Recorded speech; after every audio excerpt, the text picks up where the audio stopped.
강원도가 미세먼지를 줄이겠다며 중장기 대책을 내놨지만 주요 대책은 추진도 못하면서 실효성이 없다는 지적이 일고 있습니다. 원주시가 옛 일군 사령부터의 건립을 추진하는 가칭 평화박물관과 관련해 다른 지역 전쟁사 박물관 사례를 통해 기대 효과를 살펴봤습니다.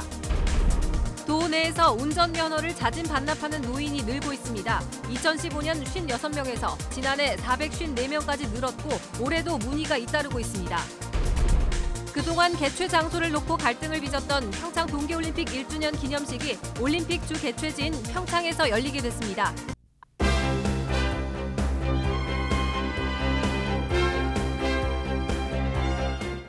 안녕하십니까? 뉴스데스크 원주입니다. 미세먼지가 일상화되면서 주민들의 건강을 위협하고 있는데요.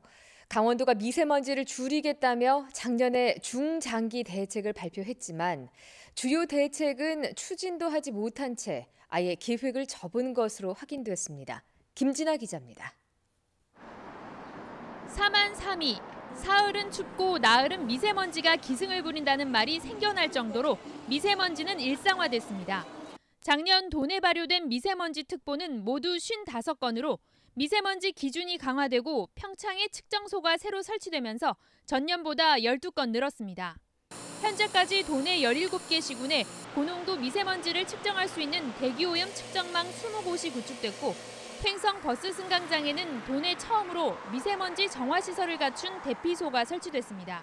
PM2.5를 만족하는 필터링 기능이 있기 때문에 일반 시민들이 미세먼지 경보가 나왔을 때 이쪽에 대피해서 맑은 공기를 마실 수 있게끔 장치가 되어 있습니다. 하지만 강원도가 발표한 미세먼지 대책 가운데 주요 대책은 제대로 추진되지 않고 있습니다. 미세먼지 주의보 발령 시 문자 메시지를 서비스한다는 계획은 행안부가 긴급재난에 준하지 않는다고 반대해 추진하지 못했습니다. 버스나 택시에 어린이와 노인, 임산부를 먼저 태우는 옐로우 패스는 온라인 인증을 받아야 하는 등 실효성이 떨어진다며 사업을 접었습니다. 서울과 경기, 인천 등 수도권과 협약을 맺어 공동 대응하겠다는 대책도 지역적 특색이 달라 필요성이 없다며 무산시켰습니다. 처음부터 실효성을 검토하지 않은 채 무작정 대책부터 발표했다는 지적이 일고 있습니다. 강원도 미세먼지의 원인과 특성 이런 것들이 제대로 분석이 되고 그것에 따라서 어떠한 대책들이 마련이 필요한가, 특히 주민과 함께 할 수 있는 대책들은 어떤 게 있는가 이런 것들을 지역 차원의 정책으로 이끌어내는 과정. 강원도는 기존 대책을 수정해 계획을 다시 세우고 있다고 밝혔는데 도민들의 피해를 최소화할 수 있는 생활 밀착형, 실질적인 대책 마련이 요구되고 있습니다. MBC 뉴스 김진아입니다. 원주시는 옛 일군 사령부 부지 일부에 가칭 평화박물관을 건립해서 원주를 대표하는 또 하나의 관광 자원으로 활용한다는 계획인데요. 다른 지역의 전쟁사 박물관의 운영 사례를 통해서 원주시가 추진하고 있는 평화박물관 건립의 기대 효과를 살펴봤습니다. 권기만 기자입니다. 서울 용산구에 있는 전쟁기념관. 선사시대부터 한국전쟁까지 전쟁을 통해 5,000년의 우리 민족사를 살펴볼 수 있는 국내 유일의 전쟁사 종합박물관입니다. 어린이, 초중고교생뿐만 아니라 일반인과 외국인들도 이곳을 찾아 우리나라 전쟁의 역사와 평화의 소중함을 배우고 있습니다. 의외로 학교에서 배운 것도 많고 다음에 배울 것도 많기도 하니까 와서 뭔가 학습에 많이 도움이 됐다는 생각이 많이 들었어요. 특히 어린이 박물관을 비롯해 연간 520여 개의 교육 프로그램을 운영하며 젊은 세대들이 전쟁과 평화의 의미를 제대로 배울 수 있도록 하는 데 힘을 쏟고 있습니다. 기본적인 대한민국의 교육 목표에 전쟁기념관의 어떤 시너지를 같이 나갈 수 있는 방안이 뭔지를 고민하고 거기에 맞는 프로그램을 개발해서 발전시키고 있습니다. 1994년 개관 이후 지금까지 누적 방문객은 2,860만 명, 국민의 절반이 넘는 수치입니다. 이곳 전쟁기념관이 임진왜란과 한국전쟁 등 우리 민족의 전쟁사를 주로 담고 있다면 원주에 추진되는 평화박물관은 전 세계의 전쟁사를 모두 담는다는 구상입니다. 박물관 건립이 추진되는 옛 군사령부 부지가 원주 나들목과 인접해 있어 수도권과 가깝고 또 동해안 등을 찾는 행락객들이 오가면서 쉽게 찾을 수 있다는 점도 강점입니다. 공원도 함께 조성돼 시민들의 여가 공간으로 활용될 전망입니다. 원주 관광산업과 관광 이미지를 한층 더 끌어올릴 평화박물관 건립 성사 여부에 시민들의 관심이 모이고 있습니다. MBC 뉴스 권기만입니다. 눈 내리는 국립공원의 풍경은 겨울에만 접할 수 있는 절경이지만 지금까지는 입산 통제 때문에 볼 수가 없었습니다. 하지만 이번 겨울부터는 대설주의보가 내려져도 일부 구간이 개방된다고 합니다. 홍한표 기자가 보도합니다.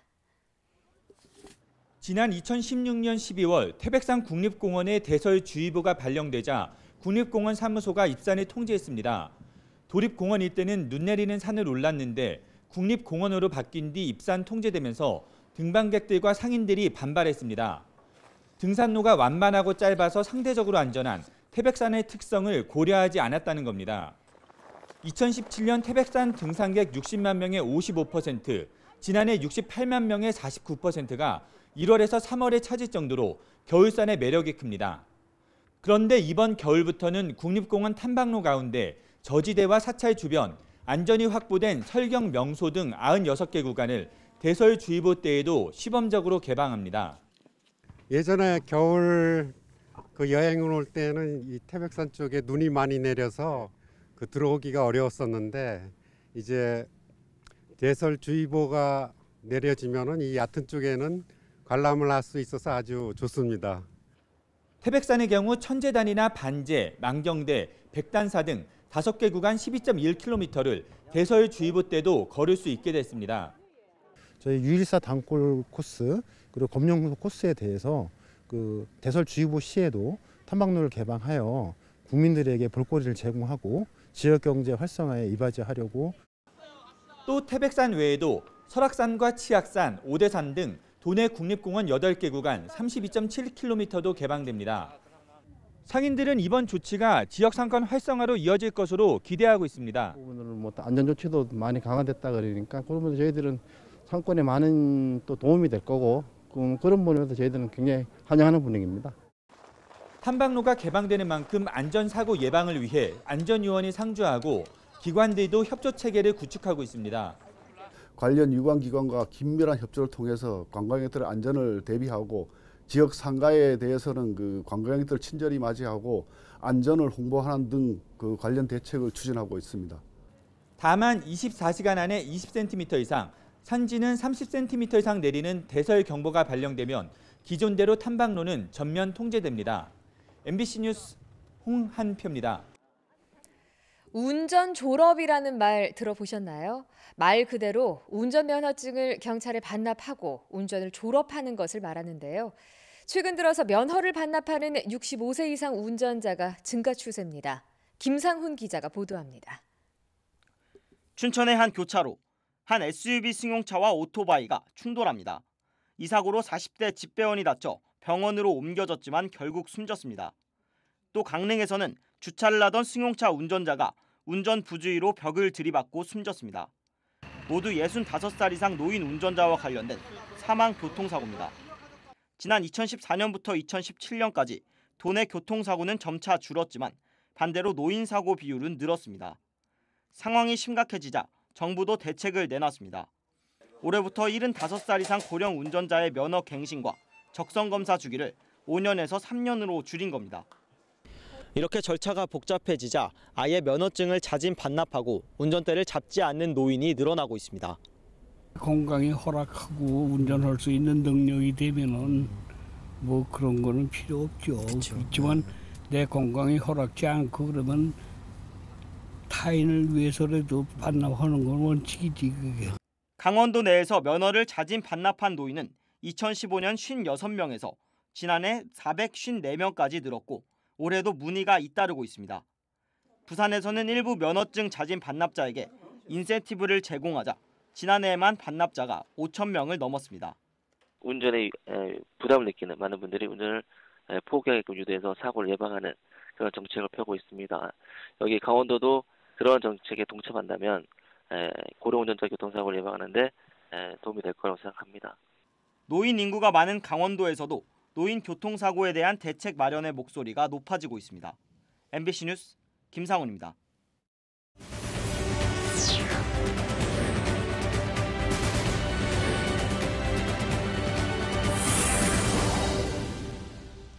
다음은 희망 2019 나눔 캠페인에 성금을 보내주신 분들입니다.